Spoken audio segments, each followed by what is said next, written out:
തിരുവല്ലയിൽ നിന്നൊരു വാർത്ത വരുന്നു. ഇന്നലെ നമ്മൾ കൊടുത്തിരുന്നതാണ്. 2 ദിവസമായിട്ട് ഇങ്ങനെ തിരുവല്ലയിൽ വലിയ ചർച്ചാ വിഷയമാവുന്നത് പാർട്ടി ഓഫീസിൽ വെച്ച് ജാതി അധിക്ഷേപം നേരിട്ടെന്ന പരാതിയിൽ CPM-ലെ area committee office secretary Ramya Balan ഉറച്ചു നിൽക്കുകയാണ്. ഇന്നിപ്പോൾ ജില്ലാ നേതൃത്വത്തെ കാണും. പരിഹാരമായില്ലെങ്കിൽ സംസ്ഥാന സെക്രട്ടറിക്ക് പരാതി നൽകാൻ തീരുമാനമായിട്ടുണ്ട്. പരാതി മഹിളാ അസോസിയേഷൻ തിരുവല്ല ഏരിയ പ്രസിഡന്റ് ഹൈമാസി പിള്ളയ്ക്കെതിരെയാണ് എന്നുള്ളതാണ് ഏറ്റവും പ്രധാനപ്പെട്ട കാര്യം. അപ്പോൾ ഈ ഹൈമാസി പിള്ള അപമാനിച്ചു എന്ന നിലപാടിൽ ഉറച്ചു നിൽക്കുകയാണല്ലേ രമ്യ. നടപടി ഉണ്ടായില്ലെങ്കിൽ സംഭവം കൈവിട്ടു പോവുമോ TV പ്രസാദ്? അരുൺ, അതൊരു പ്രശ്നമായിട്ട് മാറുകയാണ് ഉറപ്പായിട്ടും. അതായത് കർശനമായ നടപടി വേണമെന്ന ആവശ്യത്തിലേക്കാണ് രമ്യ മാറുന്നത്. രമ്യ ആ ഓഫീസിൻ്റെ സെക്രട്ടറിയാണ്. മാത്രമല്ല മഹിളാ അസോസിയേഷൻ്റെ സഹഭാരവാഹി കൂടിയാണ് രമ്യ. അതുകൊണ്ട് തന്നെ മഹിളാ അസോസിയേഷൻ പ്രസിഡന്റിൻ്റെ ഭാഗത്തു നിന്നുണ്ടായ ജാതി അധിക്ഷേപം സഹിക്കാൻ പറ്റില്ല എന്നത് തന്നെയാണ്.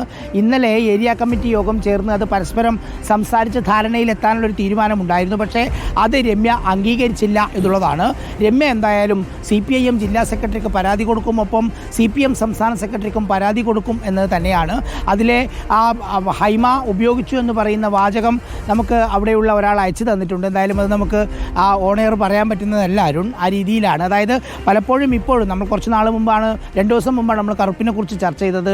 ചീഫ് സെക്രട്ടറിക്ക് തന്നെ ഉണ്ടായ അനുഭവമായിരുന്നു. അതുപോലെ ജാതി പല ഓഫീസുകളിലും ഇപ്പോൾ നമുക്ക് അവർ നമ്മളോട് വന്ന് ഈ വിഷയം പറയുമ്പോൾ നമുക്കത് കൊടുക്കാനും പറ്റില്ല അരുൺ. കാരണം അത്തരം കാര്യങ്ങൾക്ക് ഒരു എവിഡൻസ് ഇല്ലാതെ ഒന്നുമില്ലാതെ നമുക്കത് കൊടുക്കാൻ പറ്റില്ല. വെറുതെ ആരോപണം എന്ന് പറഞ്ഞു കൊടുക്കുമ്പോൾ യഥാർത്ഥത്തിൽ ഒരുപാട് ഓഫീസുകളിലും നമ്മുടെ ചുറ്റുപാടും ഇത് സംഭവിക്കുന്നുണ്ടെന്ന് തന്നെയാണ്. അതായത് പഴയ ഒരു ഫ്യൂഡൽ മനോഭാവത്തിൽ നിന്ന് പുറത്തിറങ്ങാത്ത ധാരാളം ആളുകൾ ഇപ്പോഴും നമ്മുടെ സംവിധാനത്തിൻ്റെ ഭാരവാഹികളും ഉദ്യോഗസ്ഥ തലത്തിലുമൊക്കെ തുടരുന്നു എന്നുള്ളത് സംസ്ഥാനത്തിന് തന്നെ നാണക്കേടാണ് എന്നതാണ്. അതായത് ഒരുപക്ഷെ അവർ ചോദിക്കുമ്പോൾ പറയും അറിയാതെ പറഞ്ഞു പോയതെന്നായിരിക്കും പറയുന്നത്. പക്ഷേ അത് നേരത്തെ അരുൺ പറഞ്ഞതുപോലെ ആ വാക്കുകൊണ്ട് മറ്റൊരാൾക്കുണ്ടാവുന്ന എഫക്റ്റ് എന്ന് പറയുന്നത് അത് അറിയാതെ പോയതെന്നും പറഞ്ഞിട്ട് കാര്യമൊന്നുമില്ല. കാര്യം ഇതൊക്കെ മനസ്സിലുള്ള ചിന്തകളാണ് ചില സമയത്ത് പുറത്തു വരുന്നത്.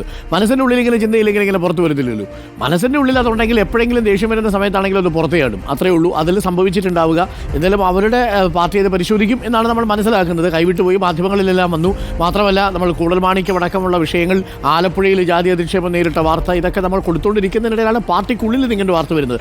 അപ്പോൾ VSG നമ്മുടെ കോഴിക്കോട് നിന്നിപ്പോൾ കത്താൻ സാധ്യതയുള്ള വാർത്ത ഈ എമ്പുരാനുമായി ബന്ധപ്പെട്ട വിവാദങ്ങളാണോ? മലബാർ മേഖലയിൽ നിന്ന് വരാൻ സാധ്യത കൂടുതൽ?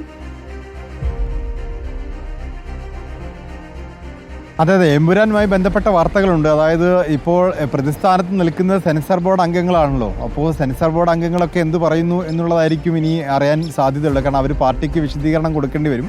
അങ്ങനെ എന്ത് വിശദീകരണം കൊടുക്കും എന്നുള്ളതൊക്കെ നമുക്ക് ഒരു മണിക്കൂറുകളിൽ അറിയാൻ സാധിക്കും. കോവൂരിലെ നിശാ ലൈഫ് നൈറ്റ് ലൈഫ് ഉണ്ട്, അതിന്റെ വാർത്തകൾ വരും. അപ്പോൾ അതേപോലെ കൊച്ചിയിൽ നിന്ന് അലി, നമുക്ക് ആ വാർത്തകളിലേക്കൊക്കെ ഇനി കടക്കേണ്ടതുണ്ട്. പ്രത്യേകിച്ച് കഞ്ചാവ് കേസ്, നോബിയുമായി ബന്ധപ്പെട്ട കേസ്, അതേപോലെ അയ്യൻകുഴിയിലെ ഒരു വിഷയമുണ്ട്. അലി തന്നെ നേരിട്ട് ഹാൻഡിൽ ചെയ്തൊരു കേസാണ്. ആ കേസിന്റെ വാർത്തകളൊക്കെ വരും. അപ്പം നമുക്ക് കാണാം വരുന്ന മണിക്കൂറുകളിൽ, വരുന്ന നിമിഷങ്ങളിൽ നമുക്ക് ഈ വാർത്തകൾ ഓരോന്നിലേക്കും വളരെ ഡീറ്റെയിൽ ആയിട്ട് പോകാം. 3 പേർക്കും thank you and have A wonderful day. വളരെ സമ്പന്നമായ ഒരു വാർത്താ ദിനമാവട്ടെ. പ്രിയപ്പെട്ട പ്രേക്ഷകർക്കും നമ്മളത് ആശംസിക്കുന്നു.